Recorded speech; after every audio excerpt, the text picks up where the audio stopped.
आपण news top 9 कडे वळूयात। सुरुवातीला मोठ्या टॉप 9 बातम्या बघणार आहोत। इस्लामचे धर्म प्रचारक मुफ्ती सलमान अझहरींना अटक। 31 जानेवारीला जुनागडमध्ये प्रक्षोभक भाषण केल्याप्रकरणी गुजरात एटीएसची कारवाई। अझहरींच्या अटकेनंतर समर्थकांकडून घाटकोपरमध्ये रास्ता रोको। पोलीस ठाण्याबाहेर समर्थकांकडून जोरदार घोषणाबाजी, जमावाकडून दगडफेक आणि पोलिसांचा सौम्य लाठीमार। मनोज जरांगेंची आज सकाळी 10 वाजता पत्रकार परिषद। राज ठाकरेंनी केलेल्या टोलेबाजीला जरांगे पाटील आज उत्तर देणार। विजयोत्सव साजरा केल्यानंतर पुन्हा उपोषण कशाला?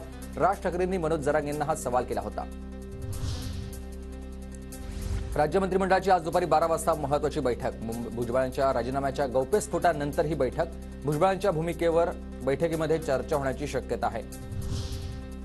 अजित पवार गटाच्या नाशिकमधील पदाधिकाऱ्यांची आज बैठक। भुजबळांच्या राजीनाम्याबाबतच्या गौप्यस्फोटानंतर बैठकीचं आयोजन।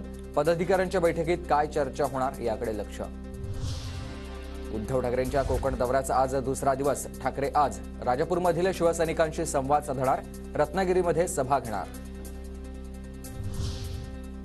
उद्धव ठाकरेंच्या दौऱ्याच्या पार्श्वभूमीवर रत्नागिरीत जोरदार बॅनरबाजी। लोकसभेवर पुन्हा एकदा विनायक अशा आशयाचे ठिकठिकाणी बॅनर्स। शरद पवारांची 21 फेब्रुवारीला दिलीप वळसे पाटलांच्या मतदारसंघात सभा। जयंत पाटील, रोहित पवार, अमोल कोल्हे सभेला उपस्थित राहणार। राजन साळवींची पत्नी आणि मुलगा अटकपूर्व जामिनासाठी अर्ज करणार। दोघांच्याही जामीन अर्जावर आज हायकोर्टात सुनावणी होणार। बेहिशेबी मालमत्ते प्रकरणी राजन साळवींची पत्नी अनुजा आणि मुलगा शुभमवर गुन्हा दाखल।